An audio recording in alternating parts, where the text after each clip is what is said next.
I'm Carrie with Live Well, and I'm excited to make a recipe with you today. It's an oat burger recipe. It comes out of the 5 Loaves cookbook, which I enjoy. It's a good cookbook, but I always like to take recipes and see if I can make them a little bit easier to make, or just something that you might have on hand. So I have adapted it a little bit, and that's what we're going to make today. But in the comments somewhere there, I will post the original recipe as well as the adapted recipe for you.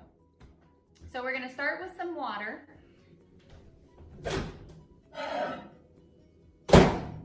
I pre-warmed it a little bit so that it would go faster for us in the demonstration. I'm going to put a little bit of it in my blender, and I'm going to put the rest of it into my pot. The reason I'm doing that is because I'm going to put my ingredients in my blender and just blend them up because it calls for ground nuts. Just makes it a whole lot easier to grind them up. So we have some sage. One of my favorite little kitchen tools is an adjustable measuring spoon, so you can quickly get all of your seasonings done with one spoon. We're just putting in a teaspoon of each of these. Some garlic powder. And then just a half a teaspoon of salt.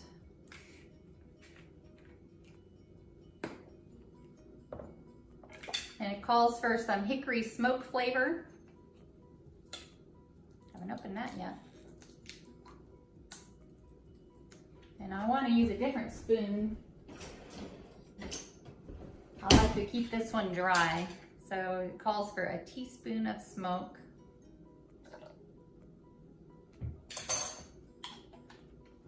And then we're just going to put that on here and blend it up so that it grinds our nuts for us. Takes all the work out.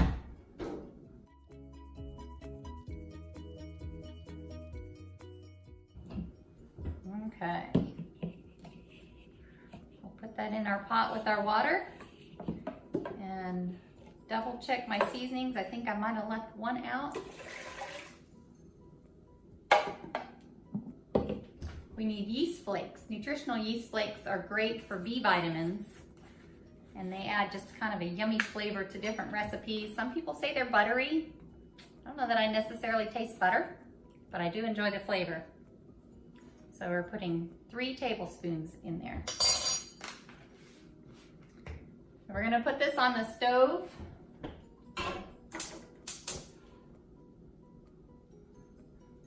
We're going to let that come to a boil and just simmer a little bit. And then we're going to add our oats to it. And then it will just cook right up into a mixture that we can use to make into some patties.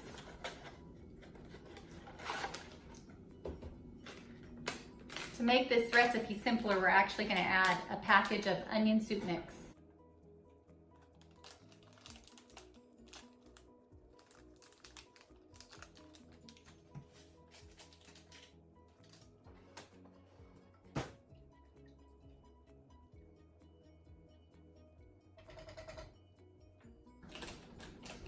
We're going to let that boil for 3 minutes.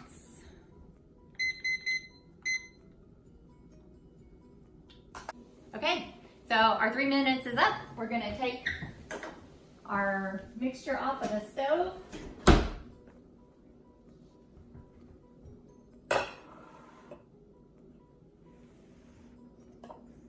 Just boil up like that. We're going to stir our oats into it. You can smell that smoke flavor there.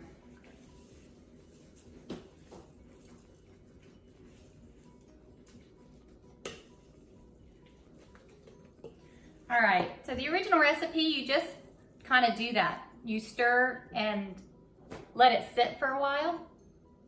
But I kind of like to put it back on the heat and let it cook just a little bit more. Not very long. Just another minute or something to cook in a little bit more of that water. Okay, it's just a little bit more gummy now. So that's about where I like to get it. Then it's easiest to work with if you just let it sit for a while. So we're gonna let it cool And we'll come back in a minute and we'll make it into some burgers. Okay. Oh, our burgers have cooled so we can do them, and our oven has preheated to 375, so it's perfect timing. So we're gonna take these. These are meant to be sandwich burgers. They're really delicious, but you can also take the dough, and if you wanted to make them like for a meal with some gravy and eat it with some rice or potatoes or something, you could just form little patties. And you can brown them in a pan with just a little bit of oil, but to avoid that extra fat, I like to just bake them. They turn out really good. So if you want to get them kind of uniform in size for your burgers, we use this half-cup ice cream scoop, and I didn't spray. You can do it several ways. You can just use your hand. I'll wet my hand a little bit here with some water. That helps them not to stick. And you could just form them, mash them down. You can leave them as thick or as thin as you want. Or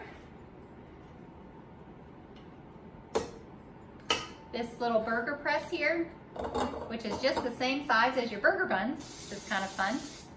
We spray it so it doesn't stick. And then push it down, kind of mash that down around.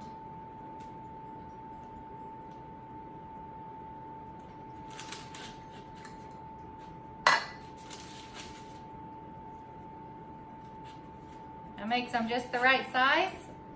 Or if you want to use your canning lid, you can do it's kind of the same thing. So we spray it.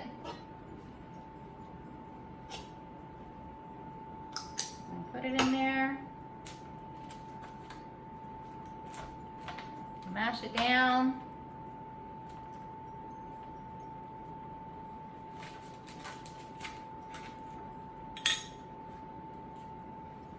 So, depends on what size of burger you'd like to have.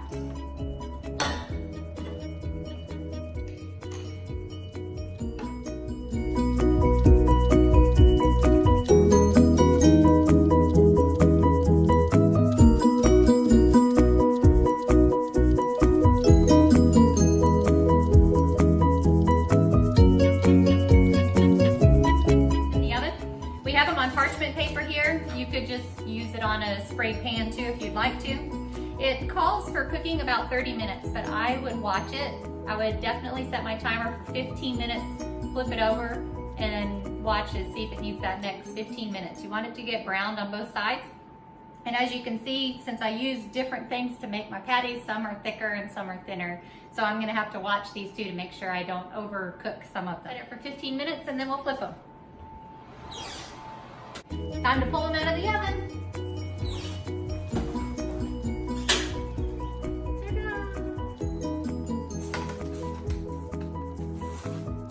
I like to make my homemade bread in cans so that they're just the perfect size for these burgers.